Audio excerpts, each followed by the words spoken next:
Donc voilà, donc je vais vous parler effectivement de l'épigénétique, mais bon, l'épigénétique c'est tellement vaste, je vais restreindre mon propos à l'épigénétique dans le cadre de l'hérédité, en posant donc une question, existe-t-il une hérédité au-delà des gènes? Le premier mot qui interpelle, celui qu'on n'emploie pas trop souvent dans la vie de tous les jours, c'est épigénétique.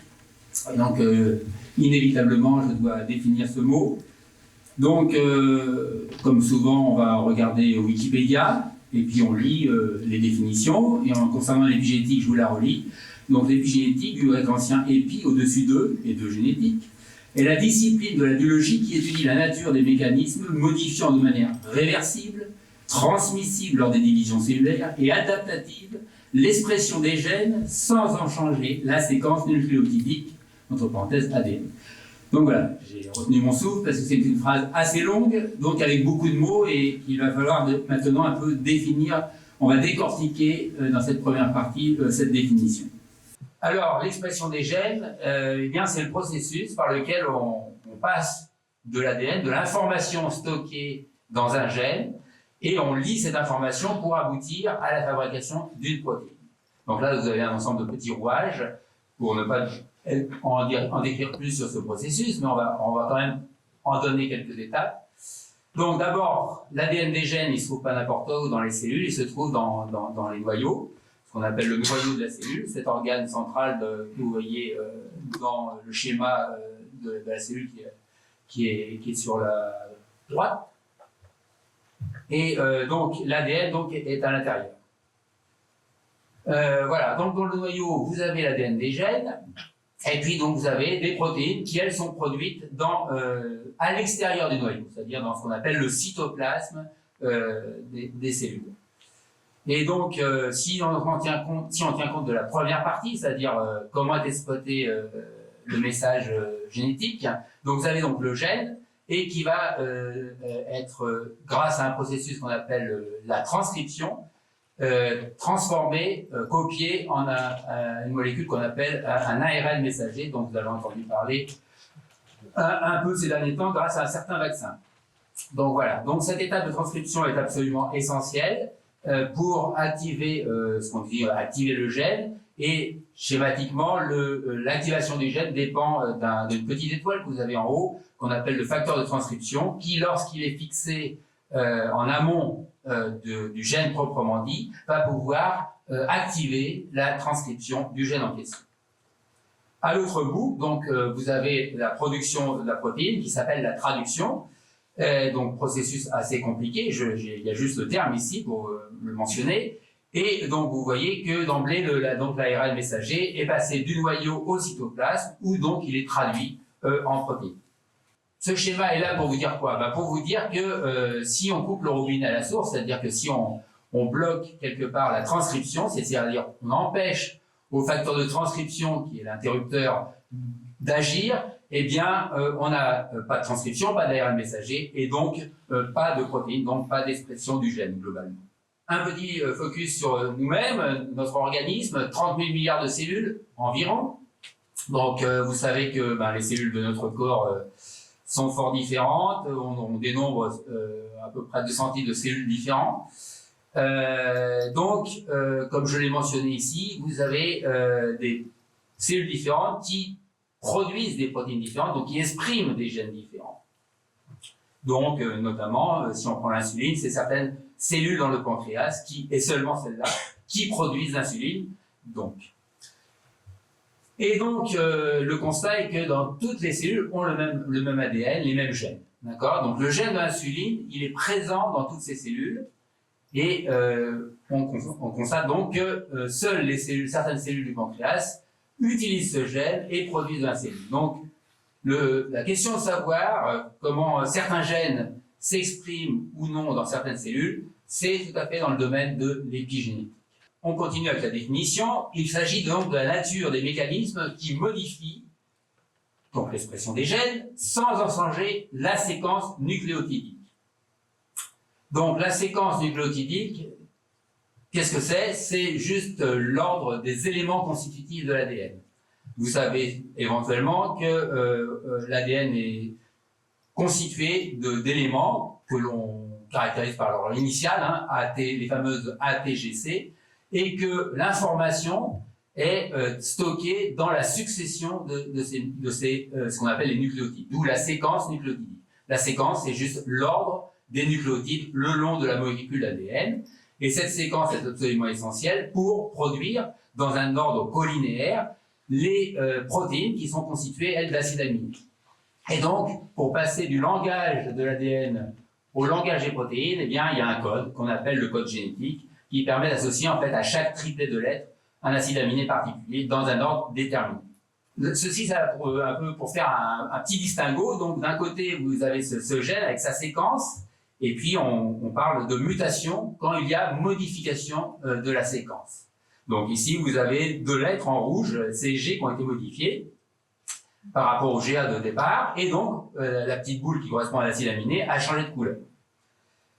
Je fais ça pour distinguer d'un changement d'expression où là, la séquence reste la même, et c'est seulement le fait que cette séquence va ou non être exploitée pour produire la protéine, et ça, c'est le domaine de l'épigénétique. Et donc, je vais maintenant un peu aborder les mécanismes. Alors, en préambule, il faut d'abord que je vous dise quand même que l'ADN, j'ai dit qu'il est dans le noyau, ça je ne dément pas, mais il n'est pas tout seul, il n'est pas tout nu, l'ADN, il est accompagné de plein de protéines, et les majoritaires s'appellent les histones. Et donc, dans le noyau des cellules, l'ADN est donc enroulé, comme vous pouvez le voir selon le schéma, combiné avec ces molécules, ces groupements d'histones, et l'ensemble est appelé la chromatine. La chromatine, donc, c'est l'assemblage de l'ADN avec ses protéines particulières. Et donc, si on va un peu plus dans le noyau, on voit qu'il y a des zones hétérogènes, et donc on peut distinguer des zones dans le noyau où la chromatine est plus ou moins compactée. Et donc, on peut distinguer des zones où la chromatine est relativement décompactée, et d'autres où elle est très compactée. Et en fait, les études ont montré que ceci était corrélé avec l'existence de marques chimiques différentes sur les histones. Hein. Vous pouvez voir qu'il y a des petits hexagones, des pentagones, pardon, et des triangles, ce qui symbolise ces marques chimiques différentes. Donc il y avait une association entre des marques chimiques différentes et un degré de compaction différent. Dans la chromatine décompactée, eh bien, le facteur de transcription, vous le reconnaissez, c'est la petite étoile là, eh bien, il a accès au gène, et donc le gène peut être exprimé, et à contrario, comme vous l'aurez deviné, dans une chromatine relativement compactée, il n'y a pas d'accessibilité du gène, et donc le facteur de transcription en question n'a plus accès, et le gène est réduit à l'état de silence. Voilà ce qu'on appelle un peu le contrôle, pas un peu d'ailleurs, le contrôle épigénétique de l'expression des gènes. Alors, je reviens à mes différentes cellules. Vous avez ici une cellule bêta du pancréas, une cellule nerveuse, une cellule cardiaque. Donc, vous savez que seule la cellule du pancréas produit l'insuline. Et donc, si on considère son gène, hein, l'insuline, eh bien, vous avez donc des états de compaction différents. Un état décompacté dans la cellule pancréatique, qui permet l'expression du gène de l'insuline, alors que ce même gène est compacté dans les cellules nerveuses ou musculaires. Voilà, donc je répète, des types cellulaires différents, une accessibilité donc différente des gènes, et donc une expression différente des gènes, c'est tout à fait le domaine de l'épigénétique. Alors, j'ai parlé d'un niveau de contrôle, c'est-à-dire les modifications qui touchent les histones, hein, et il y a d'autres modifications dont vous avez pu entendre parler, qui touchent directement l'ADN. Hein, c'est cette fameuse méthylation de l'ADN, sans entrer dans les détails. Donc là, vous voyez sur ce schéma que l'ADN est directement concerné par ce qu'on appelle la méthylation, ce qui est symbolisé ici par un petit cercle rouge. Et donc, la méthylation peut aboutir, un peu à la façon de ce qu'on voit pour le compactage, à rendre le gène silencieux parce qu'il empêche le facteur de transcription d'accéder au gène. Alors, je parle de la méthylation parce que, évidemment, c'est important pour la suite, puisqu'on va voir d'autres aspects qui impliquent cette méthylation, et notamment, c'est le contrôle de l'expression génétique, mais cette fois à l'échelle d'un organisme entier. On est passé de la cellule en base à des organismes que vous connaissez, évidemment. Les abeilles, vous avez en haut une ouvrière, en bas une reine. Il y a plein de choses qui distinguent les deux, hein, mais notamment le fait que la reine, c'est une véritable machine à pondre. Et donc, elle a des ovaires hypertrophiés, tandis que l'ouvrière, elle a autre chose à faire, et elle a des ovaires atrophiés. Ce qui est important ici, c'est que donc ces animaux, ces abeilles dérivent de larves, et vous voyez qu'il y a un moment, ça converge, hein, donc on est parti de la même larve. Et donc, en fait, ces deux organismes fort différents, eh bien, ont les mêmes gènes, d'accord? Un peu comme nos cellules, ils ont les mêmes gènes, mais l'expression est différente. D'un côté, vous avez donc pour la reine, les gènes qui sont impliqués dans la croissance de la larve ainsi que dans le développement de l'ovaire sont particulièrement actifs, ce qui n'est pas le cas dans la petite larve qui correspond à l'ouvrière. Et ce qui fait la différence, c'est que ces gènes sont méthylés dans un cas, dans le cas du génome des gènes de l'ouvrière, et ne sont pas méthylés, donc capables de s'exprimer, dans le cas du génome des gènes qui donnent naissance à la reine. Et certains le savent ici sans doute, c'est notamment la nutrition qui est très importante pour différencier le devenir d'une larve, et notamment, mais pas exclusivement, la gelée royale. C'est elle qui permet notamment de déméthyler certains gènes, de maintenir sous forme non méthylée certains gènes, et donc de permettre à ces gènes de s'exprimer. Alors, flashback sur la définition, il y a deux manières réversibles. Alors la réponse, là, c'est un peu con. C'est une réponse de Normand, c'est oui et non. Un aspect que je n'ai pas évoqué pour l'instant, c'est que ces marques qui sont symbolisées par des petits pentagones ou par des petits ronds pour la méthylation de l'ADN, eh bien, elles sont contrôlées. Ces marques, elles sont ajoutées par des protéines, par des enzymes qui sont capables soit d'ajouter, soit de retirer ces marques. Donc on parle des premières dans le jargon un peu familier des scientifiques, il y a les protéines écrivains et les protéines effaceurs. Donc ça, c'est un aspect important à connaître. Et donc, si je prends juste un exemple, le fait que nous vivons avec des alternances jour-nuit, que nous vivons avec un rythme, ce qu'on appelle un rythme circadien, eh bien, vous avez un contrôle épigénétique de l'expression de certains gènes, qui sont sous contrôle de l'alternance jour-nuit. Et là, vous avez une courbe qui symbolise le niveau d'expression des gènes au cours du jour et de la nuit. La symbolique est assez parlante. Et donc, vous avez des marques épigénétiques qui sont ajoutées et retirées justement durant ces alternances. Donc là, on a un très bel exemple de réversibilité que l'on vit quotidiennement. Donc, ce qui permet de faire une petite parenthèse sur un autre mot qui est dans la définition, de le côté adaptatif, donc c'est notre adaptation à l'environnement. L'épigénétique nous permet tout à fait de nous adapter à l'environnement, qu'il s'agisse de l'alternance jour-nuit, qu'il s'agisse de la prise alimentaire ou d'autres choses. Concernant ce dont j'ai parlé au début, c'est-à-dire le contrôle épigénétique de l'identité des cellules, là vous comprendrez éventuellement, sans que j'ai besoin d'avoir d'arguments trop persuasifs, qu'il faut mieux maintenir cette identité. Donc, qu'un neurone ne se différencie pas tout d'un coup, ne se transforme pas globalement en cellule musculaire à un moment inopportun. Donc, une fois que, évidemment ça se fait au cours de l'embryogenèse, une fois que l'identité cellulaire a été acquise dans l'organisme en devenir, eh bien, elle est conservée, heureusement, au cours de la vie de l'organisme. Et donc, les marques épigénétiques qui concourent à cette étape épigénétique et qui sont responsables de l'identité cellulaire persistent. Et donc, vous comprendrez que c'est utile pour assurer la stabilité de l'identité cellulaire dans des conditions physiologiques, je précise, normales. Parce que dans des conditions pathologiques comme le cancer, éventuellement, il y a des pertes d'identité de la cellule, et effectivement, il y a des dérégulations épigénétiques qui peuvent être en cause. Donc, dans ce cas-là, dans une condition physiologique normale, on a intérêt, l'organisme a intérêt à maintenir l'identité de ces cellules, et donc on n'a pas de réversibilité dans les conditions physiologiques. On progresse, donc là, quelque chose qui évidemment qui fait écho un petit peu à ce qu'on verra ensuite, l'hérédité. Donc le côté que c'est transmissible lors des divisions cellulaires, pas de transmission sans maintien. Donc on ne qualifie effectivement les modifications de la chromatine ou de l'ADN d'épigénétiques que si elles subsistent une fois que le signal qui les a engendrés, qui les a mis en place, disparaît. Donc vous avez la situation où ces marques disparaissent une fois le signal disparu. elles ne sont pas qualifiées d'épigénétiques. Par contre, quand elles se maintiennent, une fois le signe a disparu, on les considère comme épigénétiques, et donc elles assurent une mémoire de l'événement qui les a produits.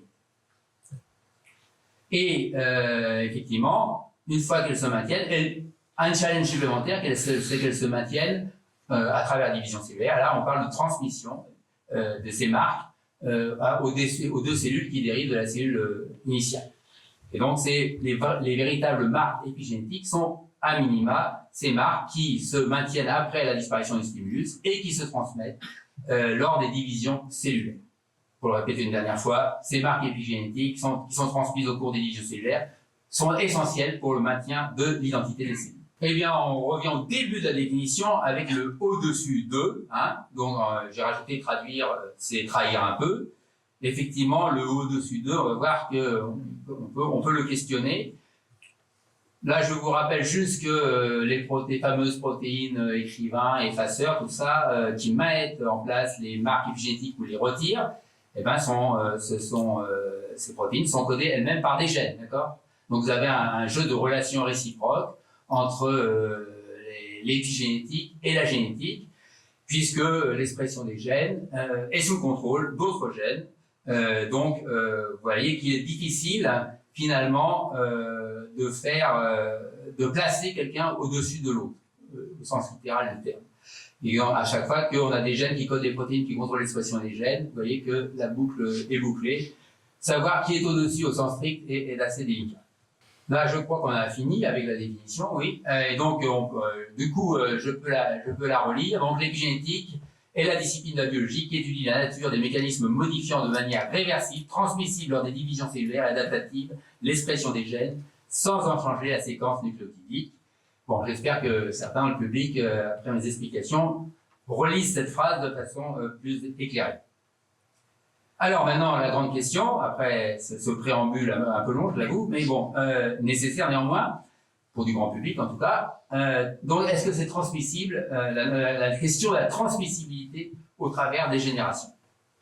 Autrement dit, d'une génération à l'autre, quelle place a l'épigénétique? Je préviens, il y a un challenge pour moi, puisque effectivement, l'épigénétique c'est déjà pas simple, alors l'hérédité et l'épigénétique c'est encore plus complexe. Alors c'est difficile d'en faire appréhender comme ça les contours rapidement aux non spécialistes dans un temps relativement court. Bon, mais c'est aussi pour ça c'est l'autre côté de la pièce, c'est que c'est facile pour certains d'en abuser hors du cadre de la science. Alors je vais juste me cantonner à vous donner des éléments de réflexion pour d'abord, premièrement, prendre conscience de cette complexité, et ensuite vous aider éventuellement, dans le futur, à questionner des idées simplistes dans ce domaine. Alors, d'une génération à l'autre, vous le savez, donc il y a une transmission héréditaire des gènes, et ça se passe d'une génération à l'autre à travers les cellules reproductrices, spermatozoïdes ou ovules. Donc la question, pour la formuler simplement, c'est est-ce que, à travers ce mode de reproduction, les marques épigénétiques peuvent aussi se transmettre d'une génération N à une génération N+1. Alors, autant la génétique, la transmission héréditaire des gènes, c'est consensuel depuis pas mal d'années maintenant, autant le domaine de la transmission héréditaire de l'expression des gènes est encore en cours de discussion. C'est de la science en train de se faire aussi, c'est ce qu'on appelle de la recherche d'ailleurs. Et donc voilà, donc je vais vous donner un état des lieux qui vaut pour aujourd'hui, mais qui peut évoluer dans un futur. Un premier exemple, parce que je pense que les exemples c'est ce qui parle le mieux, pris chez les végétaux, c'est l'exemple d'une plante, la linaire commune, dont un botaniste amateur, il y a fort longtemps, vous voyez, au milieu du XVIIIe siècle, a trouvé une forme variante. J'imagine que vous voyez assez aisément que les deux formes de fleurs sont très différentes. Et il a fallu attendre plus de 250 ans après pour qu'on comprenne ce qui se passe. Et d'abord que la forme de la fleur, cette forme-là, est contrôlée par un seul gène. Et en 99, donc il n'y a pas si longtemps, on a vu que ça correspondait à deux états d'expression différents du gène en question. Donc deux états épigénétiques différents. Qu'il n'y avait donc pas de mutation. Donc d'un côté, vous aviez ce gène, peu importe son nom, il était, pour la forme classique, ce gène est exprimé, donc il est tout à fait actif, tandis que dans la forme variante, le gène est silencieux. En fait, il s'agit là encore de méthylation de l'ADN qui empêche au facteur qui active normalement ce gène de jouer son rôle.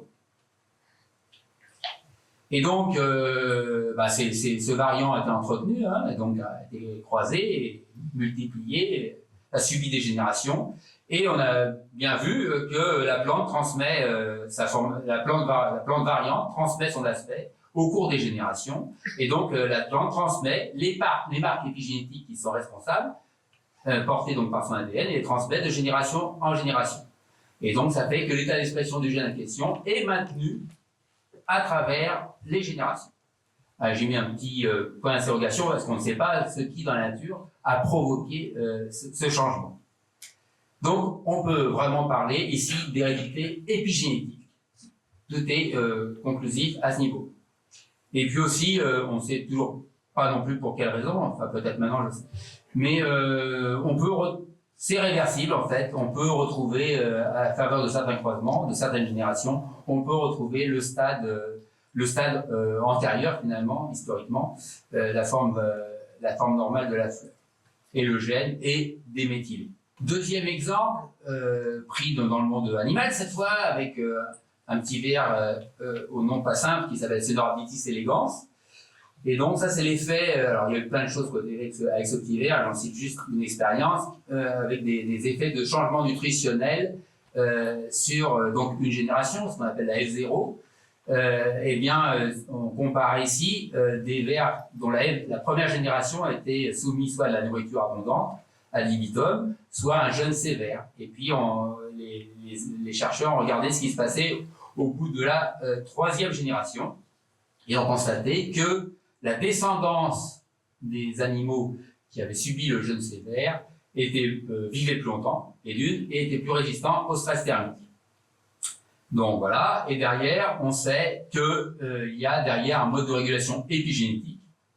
Bah, ça, j'en ai pas parlé encore, mais il y a aussi, parce que des modes de régulation, il y en a plusieurs, hein, il y a aussi ce qu'on appelle les petits ARN non codants, c'est-à-dire qui ne codent pas les protéines, mais qui sont capables de jouer sur l'expression des gènes. Eh bien, le jeûne sévère permet d'induire, d'augmenter la quantité de ces petits ARN, et ça se transmet au cours des générations, et ça explique les caractéristiques de la génération F3. Donc voilà, on a encore un exemple bien caractérisé, bien étudié d'hérédité épigénétique. Alors, maintenant on revient à l'abeille. Qu'est-ce qui se passe-t-il à travers les générations? Alors ça c'est le schéma que vous avez déjà vu. Ensuite, il faut quand même inclure pour la reproduction, il faut quand même un mâle, hein, des faux bourdons, et on fait des petits œufs, et en fait, comme vous le savez, une reine ne donne pas des reines. C'est-à-dire que malgré la transformation épigénétique de nombreux de ces gènes, l'état épigénétique qui définit la reine, eh bien, n'est pas transmis à la descendance. Vous avez à nouveau des larves qui, selon le mode nutritionnel, va aboutir à des ouvrières ou à une reine. Donc là, on n'a pas d'hérédité épigénétique. On a pourtant un événement majeur qui transforme de façon majeure un organisme, et pourtant on repart à zéro. On a ce qu'on appelle un resetting, une reprogrammation épigénétique. À chaque génération, on fait table rase et on repart à zéro pour redéfinir les castes des abeilles. Alors évidemment, bon, je vous ai parlé d'organismes, de plantes, de différents organismes. On va s'intéresser à nous et plus généralement aux mammifères. Et donc déjà, je vous mets devant le constat, parce que je suis parti de l'épigénétique qui permettait de définir les différents types cellulaires, l'identité des différents types cellulaires. Donc vous voyez que d'une génération à l'autre, on doit redéfinir les différents types cellulaires, recréer toute la diversité de l'expression des gènes, tous les profils épigénétiques différents que nous hébergeons à travers toutes nos cellules. Donc comment ça se passe? Eh bien, justement, on a un peu comme chez les abeilles, hein, on est obligé d'effacer beaucoup de choses. J'ai dit presque, parce que au sens strict, on n'efface pas tout, mais presque tout. Et donc, à travers les cellules sexuelles ou le tout jeune, l'embryon au moment des premières divisions, on efface la majorité des marques épigénétiques. Ceci pour mieux pouvoir établir les nouvelles marques qui définissent les différentes identités cellulaires. Donc vous voyez que cet effacement des marques épigénétiques, eh bien, ça constitue en fait une barrière, puisque qui contrecarre la transmission de marques épigénétiques. Quand on efface tout, on voit on voit mal comment des traces épigénétiques pourraient passer à travers les générations. Alors, allons quand même plus loin et on peut se poser quand même la question, et les gens se le sont posés, hein, est-ce que quand même néanmoins l'information génétique peut être transmise entre les générations? Autrement dit, autrement formulé, est-ce qu'une partie du vécu, de l'acquis, diraient certains, des parents peuvent se transmettre à la descendance par cette voie? Alors effectivement, si on considère toute une fraction des médias papier, ici, la réponse est relativement positive. Voilà, donc vous voyez trois extraits de trois revues ou journaux très différents. Voilà, donc si je me consacre à la couverture de Time il y a plus de 10 ans, hein, pourquoi votre ADN n'est pas votre destin? La nouvelle science de l'épigénétique révèle comment les choix que vous faites peuvent changer vos gènes et ceux de vos enfants. Donc voilà, donc au point de vue médiatique, les choses semblent relativement acquises, et notamment c'est lié à des études qui sont réelles, hein, tout à fait, qui ont montré des choses intéressantes. Là, cette étude, notamment, ces études concernent les rongeurs, les souris, et là j'ai aussi retraduit le titre et les sous-titres d'une revue, d'un journal de vulgarisation scientifique. Hein. L'ADN n'est pas le destin, la nouvelle science de l'épigénétique. Les découvertes en épigénétique réécrivent les règles de la maladie, de l'hérédité et de l'identité. Et donc, il a suffi, on vous présente deux souris, j'espère que vous voyez tous qu'elles sont différentes, et donc, en fait, il a suffi pour créer cette différence, un régime alimentaire. Ça vous rappelle un peu les abeilles. On peut faire des choses assez surprenantes chez les souris, mais pas n'importe quelle souris. Voilà, donc est-ce qu'on est en face effectivement un phénomène d'hérédité épigénétique, sachant que le petit souriceau brun est issu de la mère assez obèse, jaune, à son côté. Et que c'est le régime alimentaire qui a été responsable de ce changement. On dit comme ça, c'est impressionnant. Alors je suis malheureusement obligé de détailler un peu les choses, et cette fameuse souris jaune est apparue en 1960 dans un élevage important aux États-Unis. Et donc, dans un élevage de souris au pelage blanc, il est apparu une souris au pelage jaune et avec une susceptibilité aussi accrue à l'obésité, au diabète, à certains cancers. Bon, donc quelques problèmes métaboliques. Qu'est-ce qui s'est passé? Est-ce que c'était l'épigénétique? Non, c'est de la génétique. Alors, c'est de la génétique, c'est-à-dire qu'il y a un petit élément génétique mobile, vous voyez la petite boîte là, qui est venu s'intégrer à côté d'un gène qui est le gène agouti, peu importe son nom. Et donc, en fait, la conséquence, c'est que ça, c'est une mutation, hein, une mutation génétique, qui a fait que le gène agouti en question était beaucoup plus exprimé et donc produisait beaucoup plus de protéines agouties, ce qui entraînait toutes les conséquences physiologiques que vous visualisez par la souris jaune obèse. Alors, pour revenir à l'effet du régime alimentaire, c'est sur ces souris jaunes qui ont été faites ce genre d'expérience. C'est-à-dire qu'on avait donc des femelles gestantes, quand on les confronte à un régime alimentaire tout à fait normal, la souris jaune donne des souris jaunes, pas de problème, le gène agouti qui est très exprimé reste très exprimé. Et puis, quand on donne un régime supplémenté, une substance particulière, en l'occurrence l'acide folique ou la vitamine B9, c'est quelque chose qui apporte des constituants pour méthyler l'ADN, eh bien, on a tendance à faire des souriceaux qui ressemblent aux souriceaux de départ, c'est-à-dire bruns, et de corporalité normale. Qu'est-ce qui s'est passé? En fait, ces souris sont génétiquement identiques. La descendance jaune ou brune est complètement génétiquement identique. Ce qui se passe, c'est que le petit élément génétique qui s'était greffé au voisinage d'agouti, du fait du régime, est méthylé et donc est réduit au silence. Et donc, le gène agouti devient normal, a une expression normale. Je sais que c'est un peu compliqué, mais bon, il faut passer par là pour expliquer les choses et pour avoir une vision à peu près respectueuse de la réalité. Et donc, en fait, ici, vous avez donc des éléments, des souris génétiquement identiques qui sont épigénétiquement différents. Alors, est-ce qu'on a une hérédité épigénétique? Il faut concevoir que, en fait, ce qui a changé, ça s'est passé dans l'embryon. La mère, elle est restée jaune et obèse. Hein.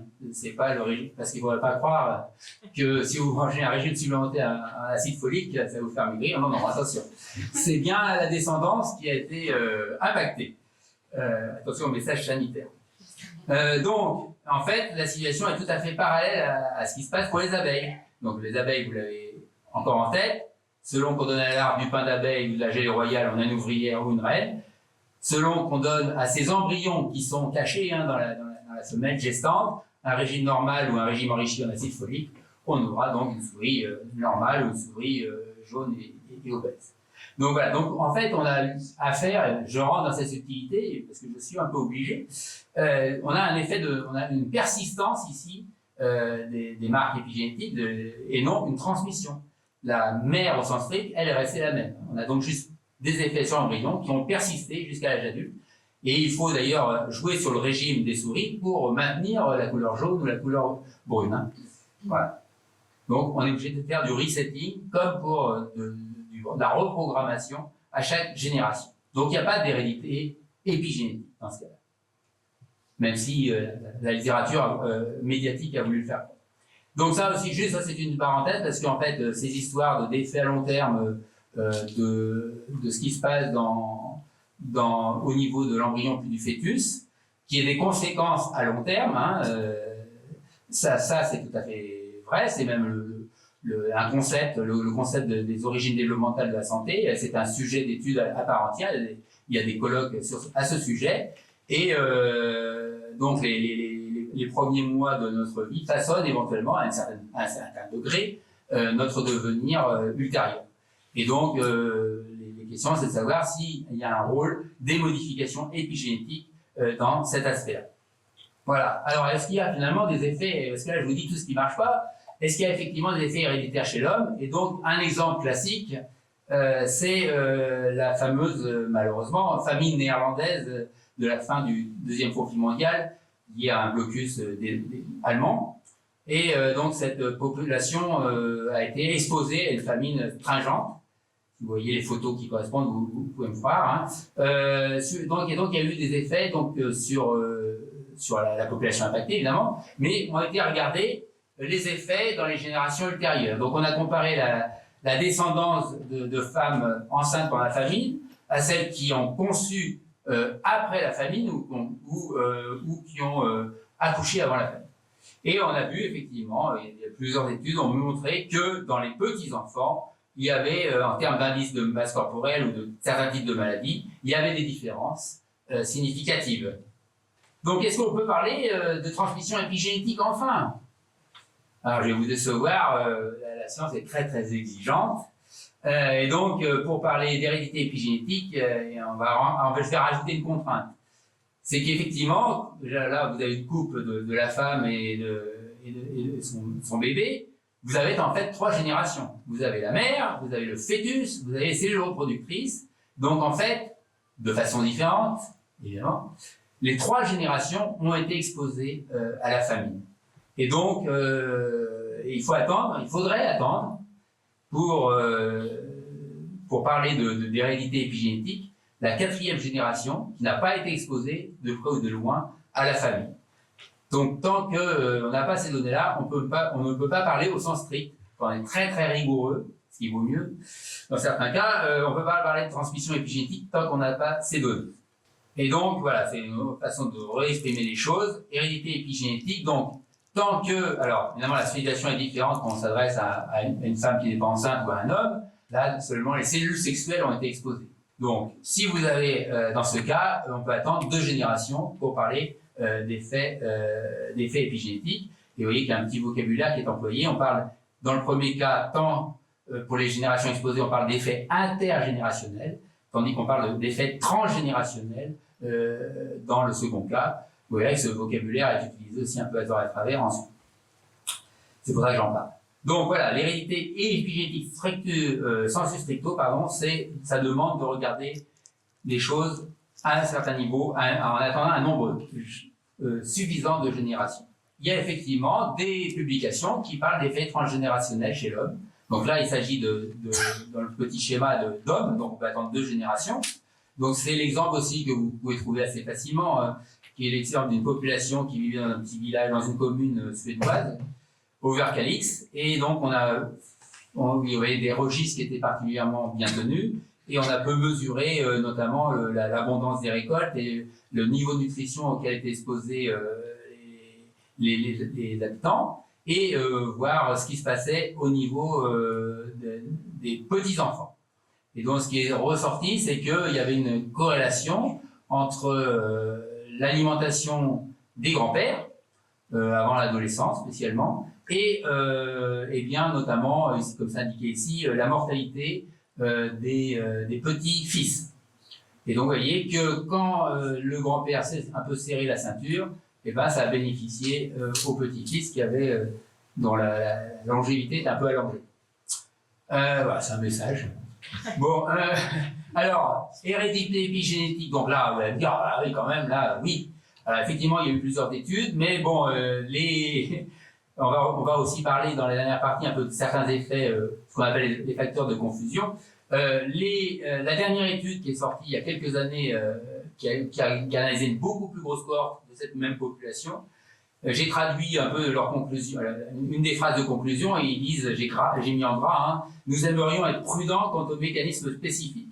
Donc, d'abord, ils ne retrouvent pas tout à fait les mêmes résultats qu'avant, et tout, et donc, le chercheur, tant qu'il n'est pas sûr, pas normalement, le chercheur bien constitué, je dirais, et reste prudent quant aux conclusions, et même dans cet article qui allait dans le sens, il reste, ils n'ont pas sauté le pas, ils suggèrent qu'éventuellement, il y a quelque chose d'épigénétique qui se passe à travers les cellules sexuelles dans les lignées mâles, en l'occurrence. Mais ce qui est intéressant, c'est que dans ces études, c'est pas la même chose qui se passe quand on s'intéresse aux grands-mères, aux petites-filles. Ça pose aussi des questions. Donc, en fait, face à toutes ces études, je vous en montre que quelques-unes qui sont les plus citées, c'est pour ça que je m'attarde un peu là-dessus. Eh bien, heureusement, il y a des gens, des chercheurs qui ramassent un peu toutes les études et qui font ce qu'on appelle des méta-analyses. Et les méta-analyses permettent quand même de faire le point de l'état des connaissances sur une question scientifique. Et donc là, j'ai traduit le titre, hein, donc preuve d'une potentielle hérédité transgénérationnelle d'effets sur la santé chez les humains et les animaux, évaluation des niveaux de preuve et de l'état de la science. Donc ils ont criblé des centaines et des centaines d'études et ils ont trouvé qu'il y en avait à peu près 250 qui étaient pertinentes, un cinquième chez les humains, et qui rapportent des effets transgénérationnels qui seraient justifiés. Après, voilà. Et après, ils les ont classés, ils les ont vraiment analysés pour les classer par niveau de preuve, les catégories d'effets sur la santé, type d'exposition. Donc vous avez ici, à gauche, vous avez cette littérature, vous voyez qu'elle touche plein de facteurs environnementaux, des radiations, des régimes alimentaires souvent, des traumas, on en reparlera, comme l'Holocauste, hein, des molécules diverses, des pesticides, voilà. Et puis vous avez tout plein d'éléments physiologiques qui ont été mesurés, qui touchent la fonction reproductive, la mortalité, le fonctionnement cérébral, le métabolisme. Voilà. Donc c'est des études assez variées, et donc ils ont essayé de faire le tri là-dedans pour dire qu'est-ce qui sort de tout ça. Et en fait, le bilan, c'est qu'il y a peu de données qui évaluent la même exposition, qui trouvent des résultats similaires. D'accord? Donc déjà, il n'y a pas beaucoup qui évaluent la même exposition, mais en plus, quand on les compare, on ne trouve pas forcément les mêmes résultats. Ils ont identifié différents problèmes qui sont liés à la conception, à la conduite des études, et même parfois à leur rédaction. Donc tout ça pour dire qu'ils concluent que l'hétérogénéité et certains biens qu'ils ont pu mettre en évidence par rapport aux résultats limitent les preuves en faveur d'un effet transgénérationnel.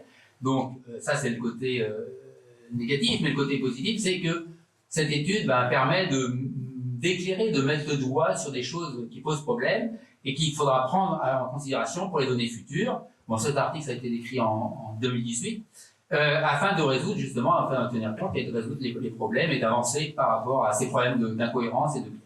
Donc voilà, l'état des lieux, bon, il y a quelques années, mais ça n'a pas beaucoup changé, je peux vous le dire, c'est que c'est à peu près ça, c'est qu'il y a beaucoup d'études, certes, qui se veulent transgénérationnelles, mais au bilan, on n'a pas de message clair pour dire si oui ou non s'il y a un message en faveur de cette existence d'une hérédité épigénétique chez les humains et chez les animaux. Quand je dis les animaux, là, c'est les mammifères, c'est essentiellement les rongeurs.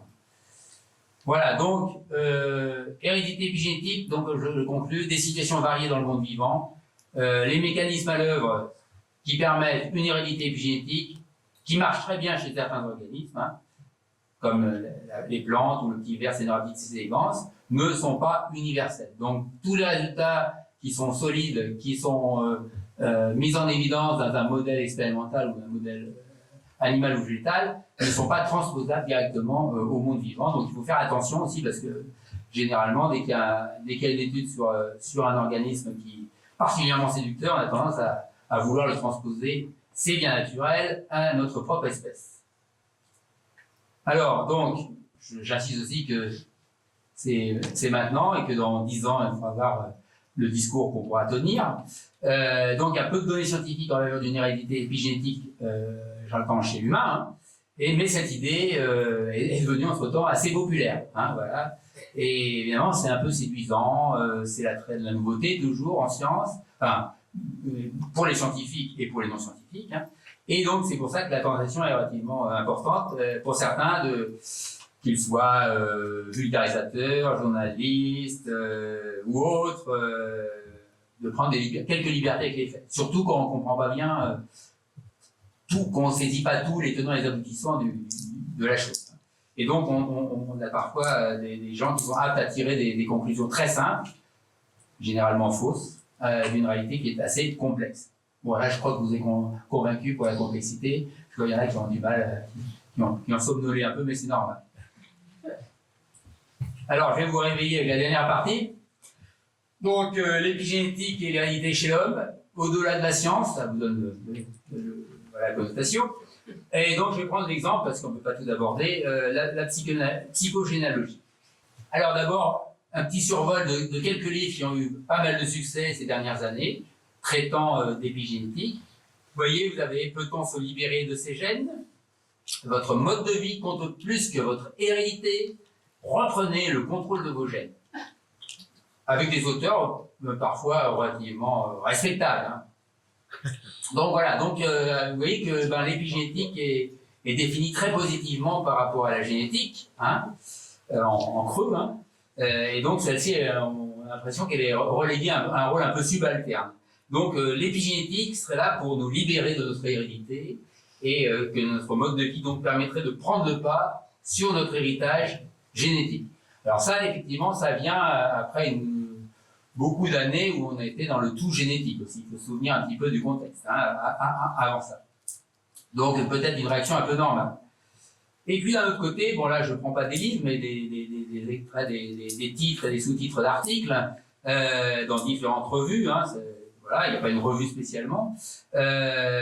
Donc, et là, du coup, je ne vais pas reprendre tous les titres, mais bon, vous avez des choses sur les traumatismes, les pères transmettraient leur traumatisme et leur style de vie par le sperme, comment nos traumatismes s'inscrivent dans nos gènes, voilà. Héritage épigénétique, la mémoire dans la peau. Bon, après, il y a des petits jeux de mots, hein, bon. Voilà, bon, et donc là, c'est sur le poids de l'épigénétique, pardon, dans notre hérédité.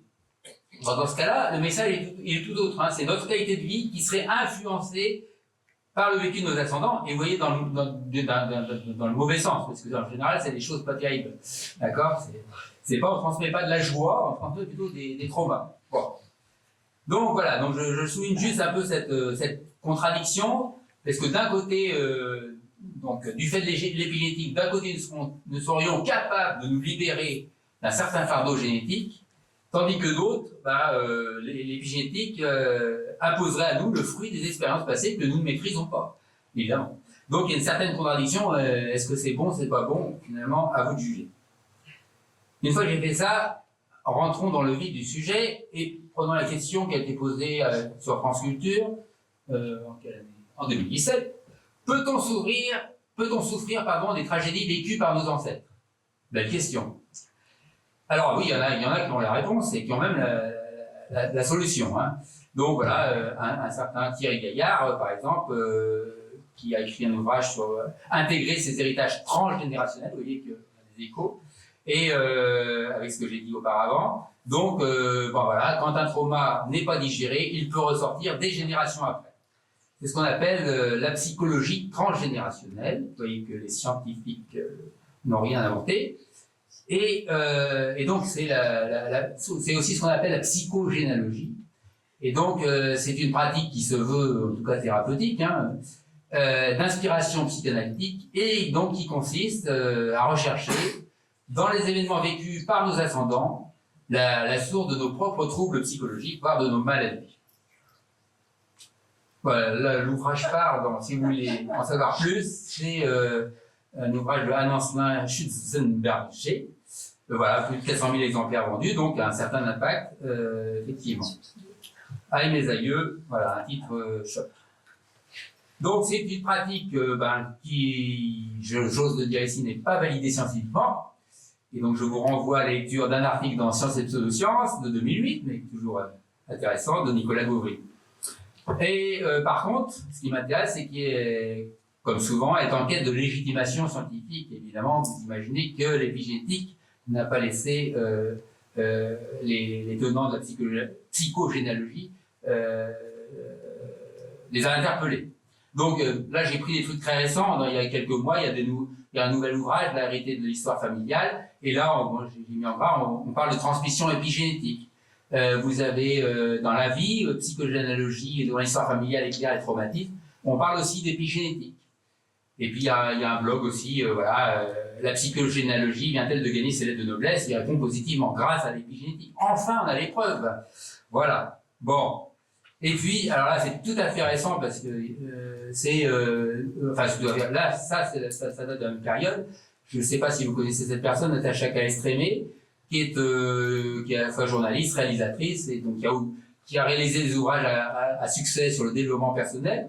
Et là, elle défendait, elle faisait la promotion de son dernier ouvrage, qui s'appelle Trouver ma place, dans une émission animée par Jean-Marc Morandini, voilà, sur CNews. Et donc, voilà, juste pourquoi je prends cet extrait, parce que j'ai retranscrit ses paroles. Donc, en fait, l'épigénétique, ce qu'elle explique dans son livre, montre combien on peut hériter d'une épreuve de nos parents, de nos grands-parents, et que ça s'inscrit dans nos gènes. Nos gènes sont transformés. Alors, Jean-Marc Morandini, on porte le poids du passé, point d'interrogation. Oui, on porte une épreuve qui n'avait pas été réglée par nos parents ou nos grands-parents, qui nous a été transmise malgré nous. L'épigénétique le montre, c'est scientifique. Sur le plan psychologique, on parle de transgénérationnel. Donc voilà quelqu'un qui affirme haut et fort. Donc vous voyez, c'est une légitimation, donc c'est pas la seule encore une fois, de la psychogénéalogie par les études épigénétiques. Et si je parle d'elle, c'est parce qu'on en a parlé très récemment. Elle a fait un peu son nom a agité un peu la buzzosphère au début du mois de mai, hein, puisqu'elle a tenu des propos dans la même veine à propos d'une émission dont j'ai découvert l'existence, hein, parce que je suis pas télé. Je regarde plus la télé depuis longtemps. Ça commence aujourd'hui, quand même, j'ai appris qu'il y avait 1,3 million de téléspectateurs journaliers, donc c'est quand même ce qui compte. Et donc, ils avaient publié, sans doute celle qui anime l'émission a publié un extrait, justement, de ce que disait Natacha Caestrémé. Et le sujet, c'était autour de l'endométriose. Vous voyez qu'en sous-titre, il y avait aussi guérir en se libérant des blessures de nos aïeux. Vous voyez, tout ça, c'est dans le style. Et donc, voilà, et donc elle parle à cette femme, c'est un extrait que vous pouvez voir online, hein, et donc elle lui parle que son problème d'endométriose, c'est quelque chose c'est une culpabilité liée aux fausses couches de ses aïeux, enfin, globalement. C'est à peine caricaturé, et voilà. Donc, voilà, et donc il y a quand même des associations qui essaient que l'endométriose, cette maladie, soit prise en charge correctement, et même des scientifiques, et donc le malheur, c'est qu'elle a été diffusée, ce trailer, et retour de bâton, et France 2 a déprogrammé l'émission. Gageons qu'elle va réapparaître ultérieurement, et ça sera intéressant de voir l'aménagement qui a été fait pour cette émission. Donc c'est aussi pour ça que je parle de cette femme à suivre dans le monde de l'épigénétique psychologie analogique. Voilà, quelqu'un qui a beaucoup d'impact, hein, qui a beaucoup de lecteurs, d'auditeurs, de followers. Voilà, alors quand même, est-ce qu'il y a des bases scientifiques à la psychogénéalogie? Alors, beaucoup ont été assis sur certaines études, et les plus célèbres à un moment, il y a quelques années maintenant, c'était celles produites par un laboratoire mené par Rachel Yehuda à New York, et qui montrait, je ne vais pas développer ici, hein, parce que j'ai déjà été long, que l'augmentation du risque de développer anxiété et dépression chez les enfants des survivants de la Shoah est corrélée, c'est important, les mots, est corrélé à des modifications épigénétiques, en l'occurrence il s'agit de méthylation, de gènes impliqués dans la réponse au stress. Et donc, ça suggérait un peu qu'éventuellement, il y avait de la transmission épigénétique dans le jeu. Alors, couverture médiatique très importante, hein, en France ou à l'étranger. Donc, la Shoah, un traumatisme héréditaire, assez radical. L'étude des survivants de l'Holocauste révèle que le traumatisme se transmet aux gènes des enfants. Voilà, première démonstration de transmission d'effets de stress. Donc, il y a une belle couverture médiatique. Et ce que vous voyez, ah oui, ce que vous pouvez constater, c'est que pour les deux derniers titres, on parle de génétiquement. L'épi est parti à la trappe. Donc, ça vous montre aussi le niveau des fois d'appréciation des études par les gens qui écrivent les articles, parce que il n'était pas question de génétique, il était question d'épigénétique dans les articles. Bon, enfin bref. Voilà, et donc quand même il y a eu des critiques hein, qui sont passées toujours, les critiques elles passent toujours après, et donc malheureusement. Donc il y a eu des doutes sur cette prétendue transmission épigénétique. Alors attention, je veux dire, il y a eu quand même les études, et puis il y a eu l'exploitation médiatique. Hein, donc les études étaient beaucoup plus modérées par rapport à ça, elles suggéraient. Et puis après, l'exploitation médiatique a fait le boulot pour enlever le conditionnel. Et puis voilà, donc il y a eu des experts pour discréditer cette étude. Voilà. Et donc en fait, il y avait une grosse surinterprétation en faveur d'un mécanisme épigénétique hein, pour expliquer l'augmentation du risque de développer donc anxiété et dépression chez les enfants des survivants de la Shoah. Alors il y a différents problèmes, ça c'est aussi pour vous montrer ce qu'on appelle les facteurs de confusion ou des biais dont il faut tenir compte. Il peut y avoir des raisons alternatives pour lesquelles la méthylation d'ADN, parce que c'est ça qui a été regardé, peut changer. Notamment, là on n'est plus sur des organismes de laboratoire, on a une population génétiquement variée, donc il peut y avoir des différences génétiques. Et comme on sait que les différences génétiques peuvent avoir des impacts génétiques, épigénétiques, voilà. Donc on ne sait pas à ce niveau-là. Les profils de mutation ont été observés dans les cellules accessibles, les cellules du sang. Effectivement, tout ce qui concerne le stress, dépression, ça c'est plutôt au niveau des cellules cérébrales. Donc, ces modifications épigénétiques qu'on trouve dans le sang ne sont pas forcément équivalentes à celles qu'on trouve dans le cerveau. Et puis, il y a aussi, là c'est important parce qu'il y a insisté sur le mot corrélation, il y a possibilité d'une relation causale inverse, c'est-à-dire que c'est le stress des enfants qui est la cause de la mutilation des gènes, et non pas l'inverse. Et ça va avec l'aspect après, c'est que il peut y avoir les survivants de l'Holocauste, de la Shoah, s'ils ont raconté certains aspects de leur vécu, ça a pu perturber les enfants. Donc, et voilà. Et donc là, on s'adresse plus à une transmission, dans ce cas-là, une transmission culturelle, qui serait la cause d'augmentation relative de dépression et anxiété chez ces enfants. Donc je vais reprendre mes dernières diapos. Voilà, donc vous avez, donc je reprends les faits, vous avez une génération N, une génération N+1, génération N, un trauma, je n'ai pas besoin de convaincre, et la génération N+1, anxiété, dépression. Et donc il y avait une expérience traumatique qui était associée à une modification épigénétique, donc dans les cellules sanguines, qui touche l'expression de gènes du stress, et à la génération suivante. Anxiété et dépression chez cette génération sont plus présents et sont associés aussi à des modifications épigénétiques tout à fait similaires. Donc voilà, c'était ça c'est l'état des lieux et ça c'est pas à remettre en question. Donc il y a une corrélation. Donc corrélation, est-ce que ça veut dire qu'il y a transmission? Et qu'est-ce qui est transmis d'une génération à l'autre? Est-ce que c'est une hérédité épigénétique? Donc l'interprétation que j'avais qualifiée de sexy, hein, c'est une hérédité épigénétique. Alors voilà, il y a une modification épigénétique qui serait transmise par les cellules reproductrices et qui serait responsable de l'état physiologique dans la génération d'après.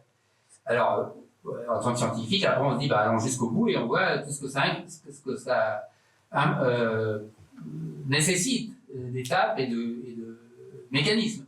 Et vous voyez qu'il faut que le trauma qui concerne la personne de départ passe dans ces cellules reproductrices, qu'il y ait une mémoire épigénétique qui passe la barrière de la reprogrammation épigénétique qui a lieu dans les cellules sexuelles et dans le jeune embryon, que ces modifications épigénétiques, d'une certaine façon, se retranscrivent quelque part dans le cerveau du fœtus, puis dans l'organisme adulte, et produisent l'anxiété et la dépression.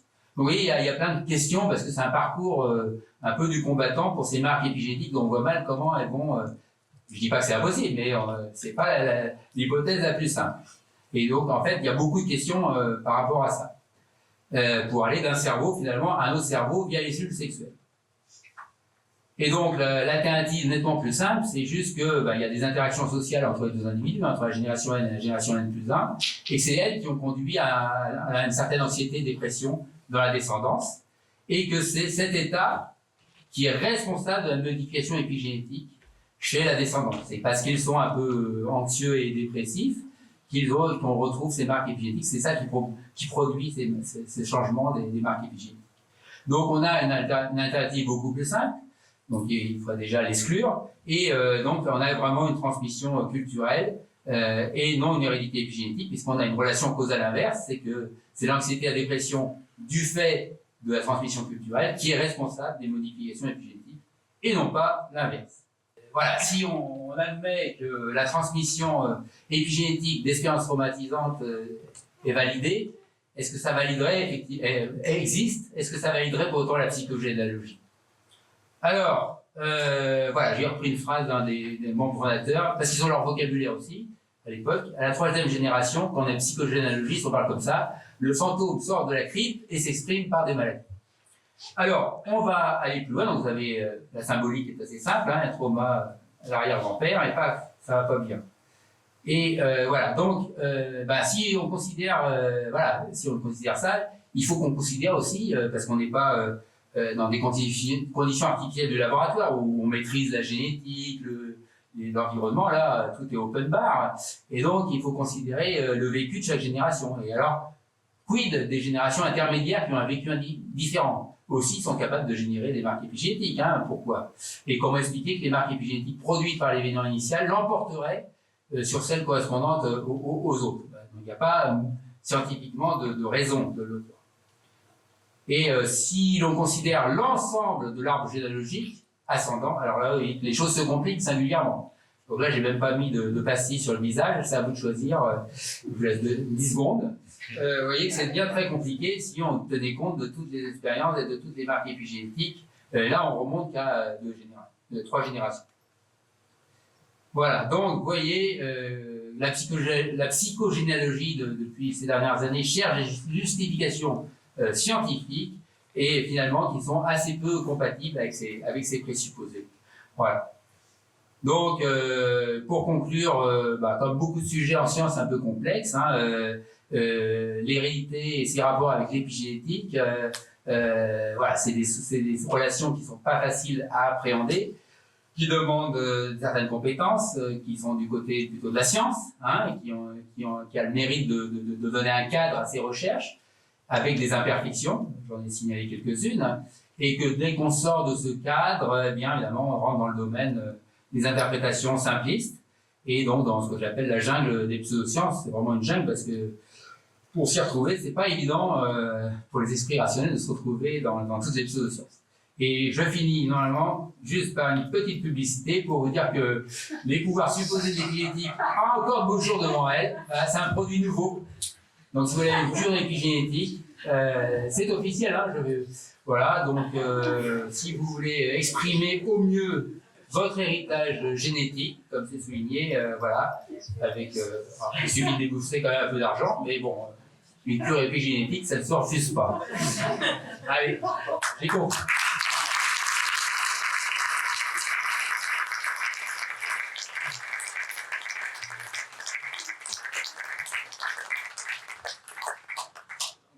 Est-ce que vous pouvez nous parler de l'empreinte génétique et différentielle entre les spermatozoïdes et les ovules, ou c'est trop compliqué? Je pense que par rapport au public, je vois l'empreinte, ce qu'on appelle l'empreinte parentale. Oui. Oui, alors ça c'est même pour les scientifiques qui ne sont pas guéris, c'est pas simple à décrire. Donc je botte en touche parce que c'est par rapport au public, c'est une question un peu déjà de spécialiste. Mais bon, oui, sachez, alors juste 2 mots. Sachez que sur vous pouvez regarder sur Wikipédia, mais ce qu'on appelle l'empreinte génétique, l'empreinte parentale, ça concerne une certaine catégorie de gènes qui sont effectivement marqués épigénétiquement différemment selon le sexe. C'est-à-dire que, voilà, selon le sexe, c'est-à-dire dans les gamètes, mâles ou femelles, il y a des marques épigénétiques qui, pour les mêmes gènes, sont différents chez le mâle et chez la femelle.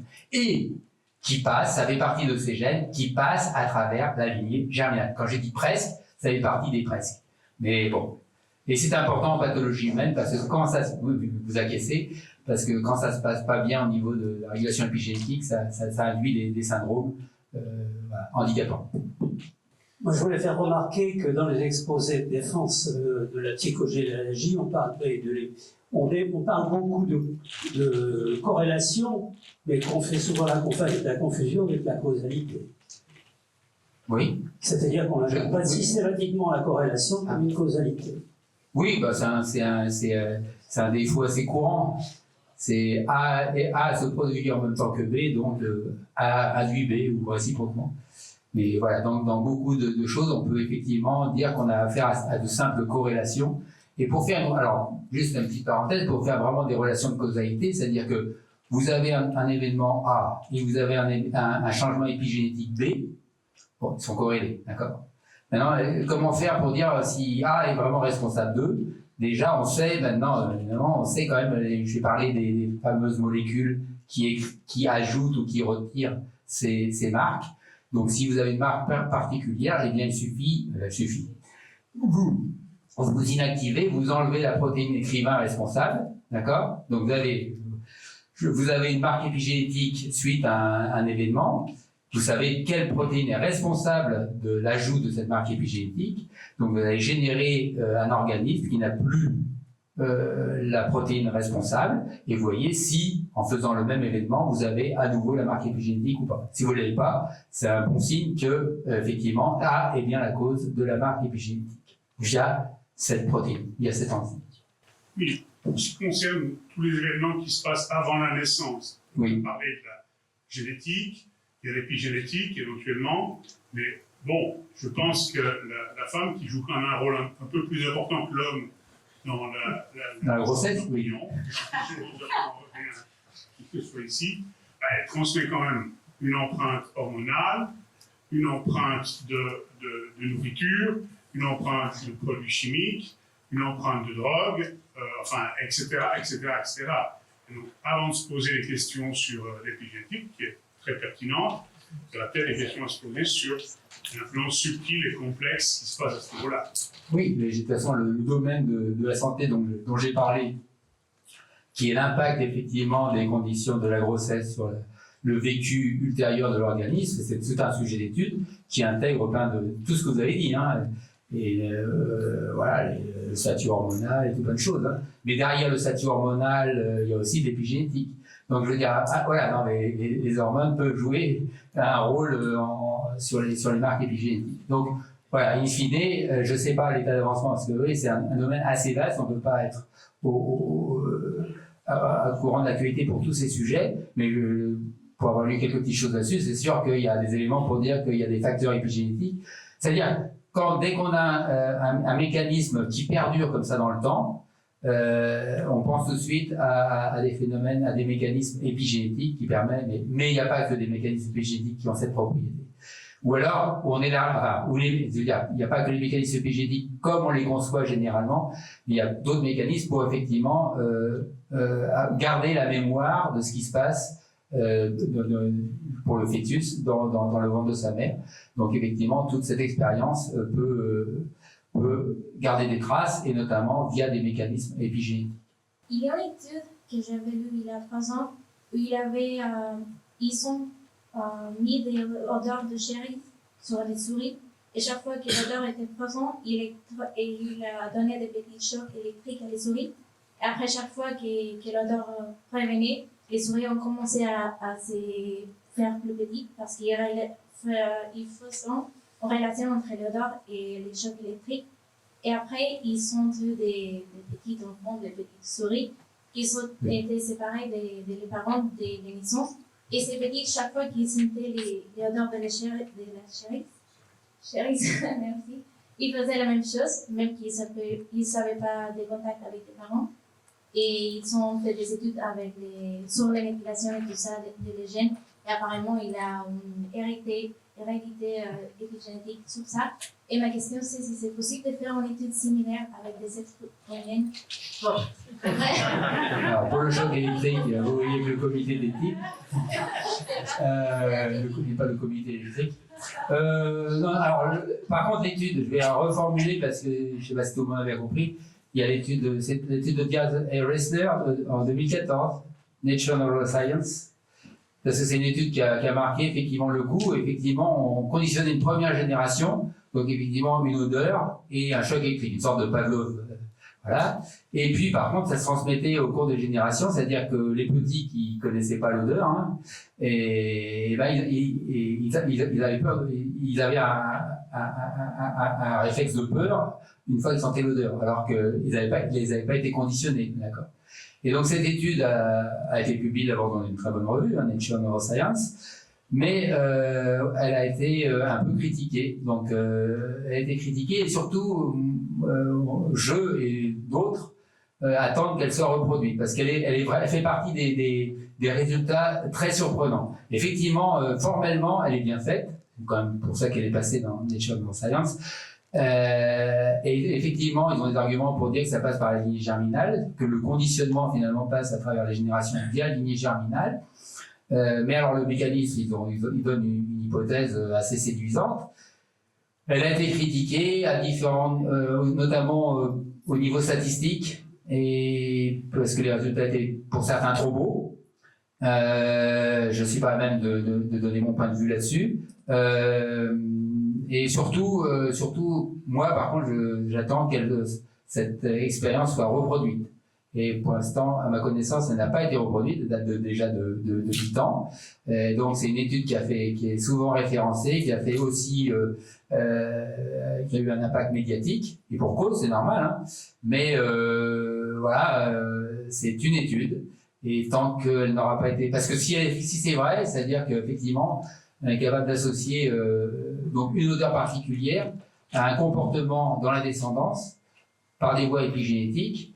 Donc, ce que je vous avais montré là, avec mes petites voies du cerveau au cerveau dans les générations, là, c'est un peu la même chose.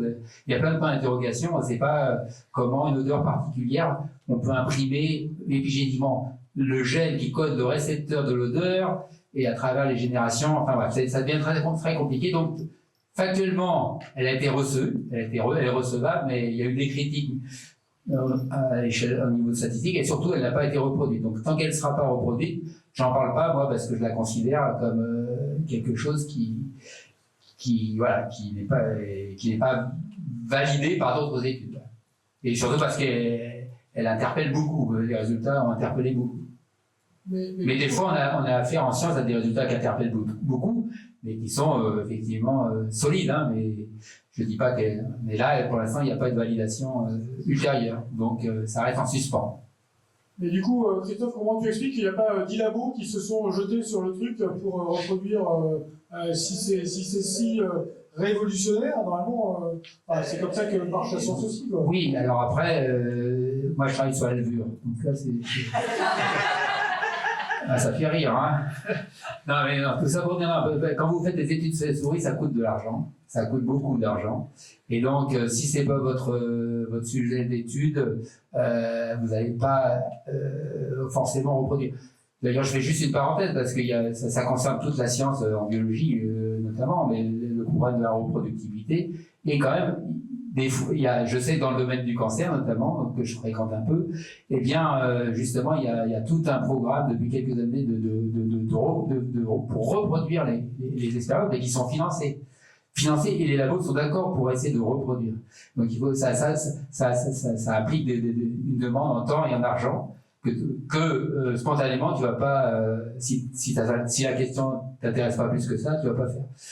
Et voilà. Mais donc, de fait, alors, soit elle est... Alors, attends, parce que aussi, il y a le fait qu'on ne publie que les résultats positifs. Donc, si elle a été reproduite, mais que le résultat est négatif, elle n'est pas forcément apparente. Pas forcément, j'ai dit. Ça arrive aussi, les résultats négatifs. Mais il y a un biais. C'est exactement ça que je voulais dire. Dans la méta-analyse des 255 études, personne ne parle des faux positifs. En fait, dans ces études, par exemple, on regarde l'exposition aux phtalates des mères, et ensuite, est-ce que les enfants risquent d'augmenter de tout et n'importe quoi? Et on n'étudie pas l'exposition aux phtalates, on étudie l'exposition à une liste de 40 pesticides, et on n'étudie pas le risque d'un cancer, on étudie tout un tas de risques, et bien sûr on trouve un résultat positif dans le tas, et on le publie dans une bonne revue, et ensuite c'est naturellement jamais vérifié par personne, et en plus si par hasard c'est vérifié, c'est contre-vérifié, c'est beaucoup plus difficile à publier. C'est ça le problème. Donc en fait, tous ces machins-là sont des usines à faux positifs. Si vous avez suffisamment si vous testez suffisamment d'exposition dans la même étude et vous voulez étudier suffisamment de risques, je vous trouverai toujours un résultat significatif à publier. Il n'y a pas de problème. Donc, le risque de faux positif est absolument énorme. Toutes ces études sont des usines à faux positifs. C'est pour ça que les résultats sont pas reproduits. Et c'est vrai que c'est cher à reproduire, mais c'est aussi cher d'induire des idées fausses. Ah oui, c'est un coût, les idées. C'est un coût énorme. Oui, tout à fait. Merci Catherine. Il n'y a pas justement le préenregistrement, parce que ça résoudrait les problèmes. Si on disait, j'ai cherché à mettre en évidence un mécanisme d'épigénétique, on serait obligé de préenregistrer des domaines scientifiques du fait préenregistrer. Pareil, quand on fait du p-hacking en cherchant un peu tous ces facteurs de corrélation et de causalité que vous puissiez imaginer, si on est obligé de préenregistrer tous les facteurs sur lesquels on va chercher l'expression, il faut quelque chose qui passe sous le seuil fatidique. Bon, là vous faites allusion au fonctionnement carrément de la science, donc là on déborde largement du... Il y a des domaines scientifiques où les gens préenregistrent leur expérience, et comme ça, quand on fait une méta-analyse, au lieu juste de regarder les publics, on peut regarder quelles sont les expériences qui ont été faites et qu'il ne faut pas donner à publication. Oui, après il y a du pour et du contre, parce qu'après il faut laisser préserver aussi une certaine liberté expérimentale, et voilà, parce qu'en cadrant trop, on finit par aussi ne pas emprunter les chemins qui seraient intéressants. Donc bon, c'est une question qui dépasse largement le cadre de mon exposé, hein, sur le fonctionnement de... Et c'est ce que j'ai dit pour l'épigénétique est vrai dans d'autres domaines. Hein. Dans les essais de médicaments, c'est pour ça qu'on a imposé l'enregistrement des essais. Et il y a des gens qui réclament, et c'est pour ça qu'on fait des méta-analyses d'essais, parce que le premier essai a le même médicament, ou le même vaccin, un vaccin qui va être fait dans un premier essai, mais s'il y a concurrence, il y a 3 études en cours. L'étude qui est publiée, la première, c'est celle qui a le résultat, qui a à la fois une estimation correcte et du bol. Donc, il est toujours mieux que l'étude d'après. C'est pour ça qu'il faut accumuler les données, il faut regarder l'ensemble des données et pas seulement le premier résultat qui parle. Et les essais thérapeutiques, les essais de médicaments, on est obligé de les enregistrer dans des bases de données internationales. Et il y a des gens en particulier, il y a des gens en Angleterre, c'est un groupe international qui milite pour la publication des résultats de tous les essais du même médicament pour qu'on n'ait pas glissé sous le tapis ceux qui avaient un résultat moins chic, mais pour avoir la vraie mesure.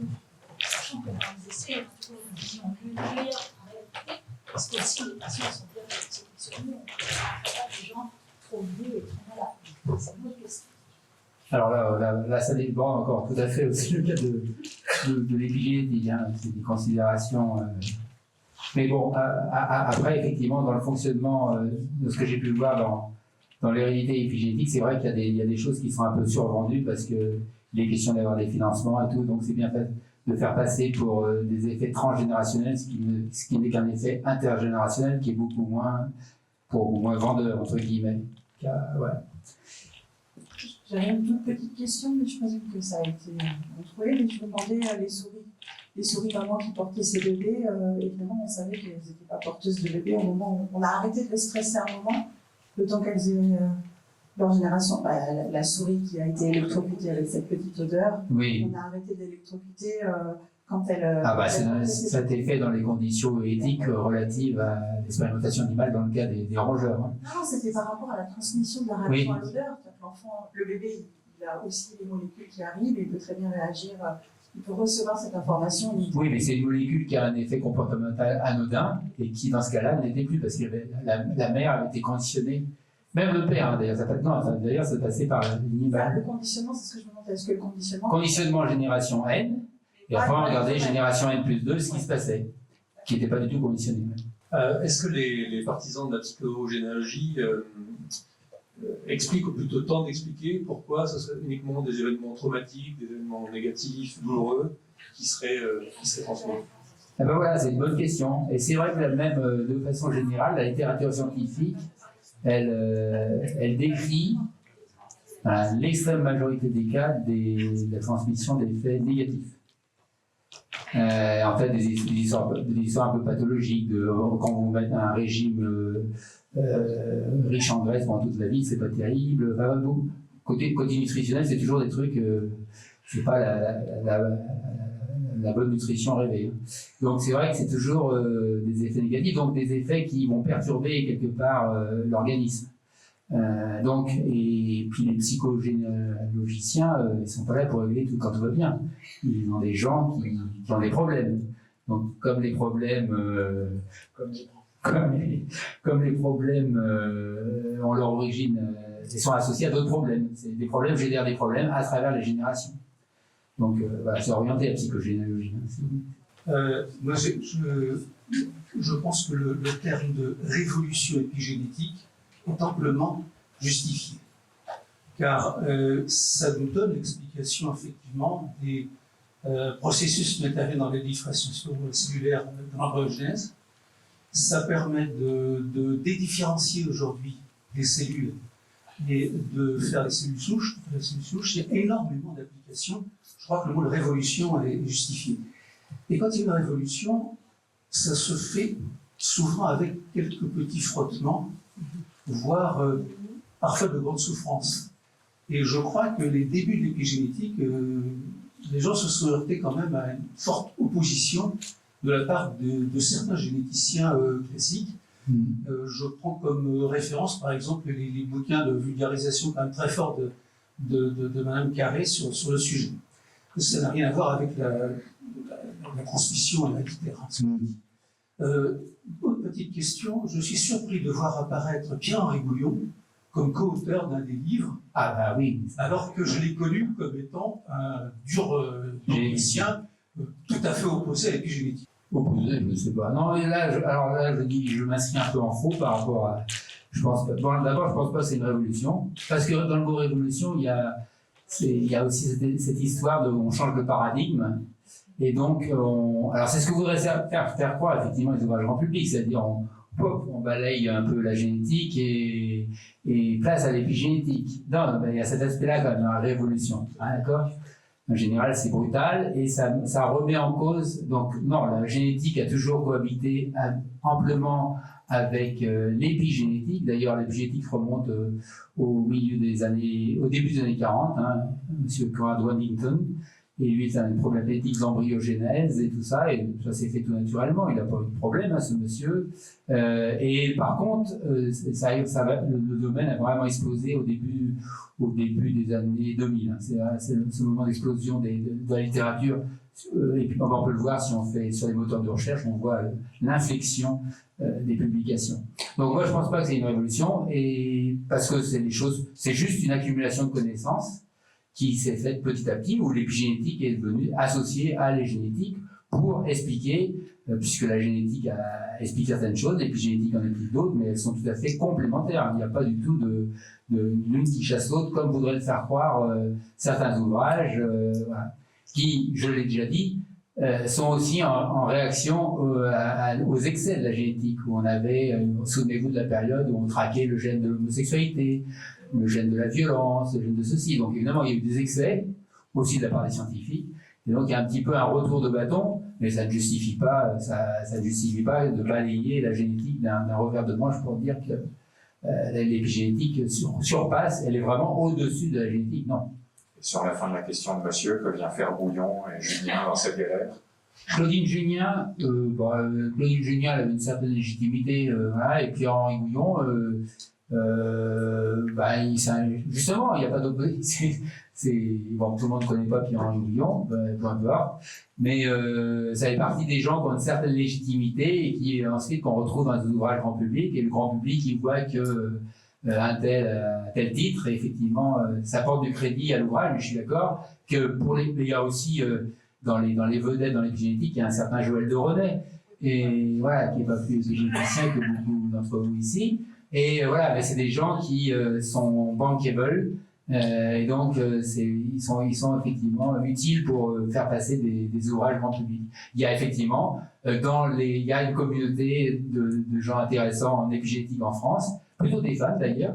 Donc il y a Edith Heard notamment au Collège de France, donc je recommande d'aller voir ces cours qui sont accessibles, bien qu'un peu compliqués, mais enfin, vous pouvez commencer les débuts des cours qui sont accessibles sur le site du Collège de France. Voilà, il y a des références en épigénétique qui sont tout à fait valables, et c'est vrai que dans ces ouvrages, c'est pas forcément les mieux placés, c'est des scientifiques, mais c'est pas forcément les plus aguerris dans l'épigénétique qu'on retrouve dans ces ouvrages grand public.